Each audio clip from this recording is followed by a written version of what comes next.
Alam mo ba na maaari kang gumastos ng halos 2 hanggang 3,000 piso para lang sa mga requirements bago ka pa man tanggapin sa unang trabaho mo? Pero ang tanong, paano kung zero balance ka pa? Don't worry dahil sagot ka ng batas. Kung first time mo pa lang mag-apply ng trabaho, may sekreto kong si-share sa inyo para maging libre po yung job requirements nyo.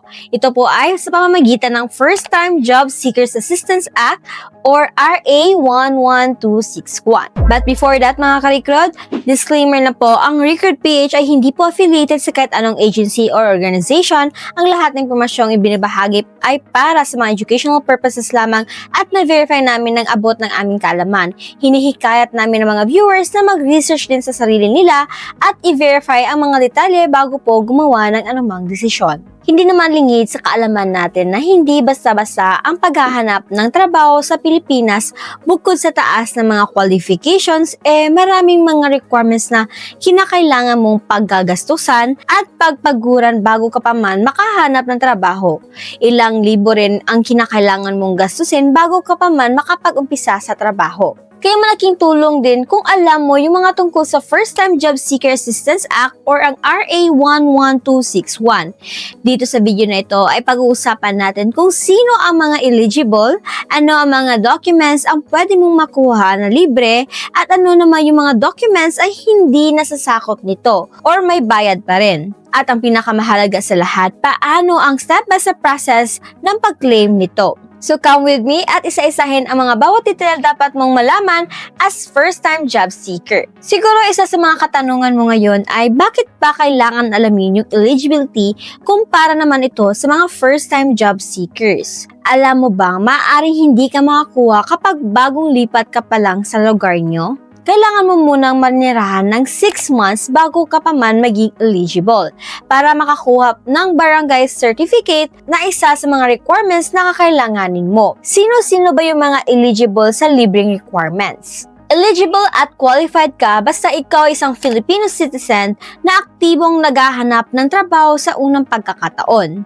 Kasama dito yung mga fresh graduates or yung high school K-12, technical, vocational, associate, or college degrees. Out-of-school youth o yung mga kasalukuyang hindi na nag-aaral or nagtatrabaho. Mga estudyanteng naka-leave of absence o naghahanap ng part-time na trabaho habang nag-aaral. Ang major catch at validity ng batas, magagamit mo lang ang privilege na ito ng isang beses sa buong buhay mo. At valid lang ang certificate mo sa loob ng 1 taon mula noong kinuha mo ito.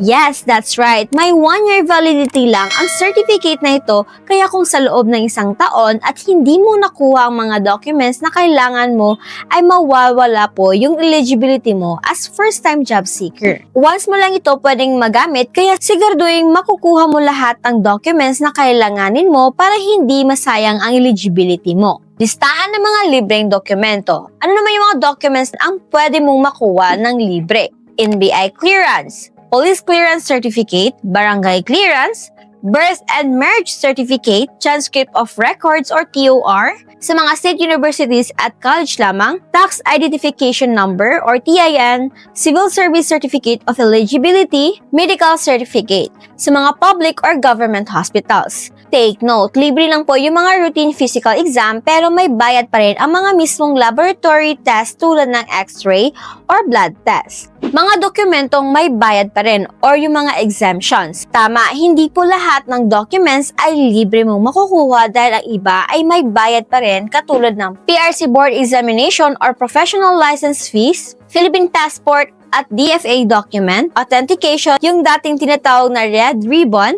civil service examinations, may bayad pa rin ang mismong pag-take ng exam pero kapag pumasa ka, libre ang pagkuha ng certificate. Driver's license mula sa LTO, private institutions, halimbawa kung sa private clinic ka nagpa-medical or galing ka sa private university and colleges para sa TOR ay need mo pa rin magbayad. Step-by-step process ng pag-claim. Paano ka ba makaka-claim nito? Ang pinaka-golden case sa buong prosesong ito ay isang documents mula sa barangay nyo.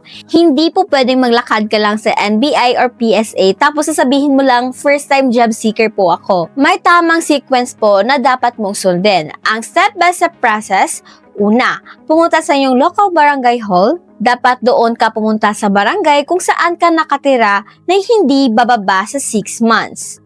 Humingi ka ng first-time job seeker, barangay certification, bigyan ka ng barangay ng isang official template na tinatawag na Oath of Undertaking. Sa pagpirma mo nito, nananumpa ka na ikaw ay isang totoong first-time job seeker at hindi mo inaabuso ang pagkakataong ito.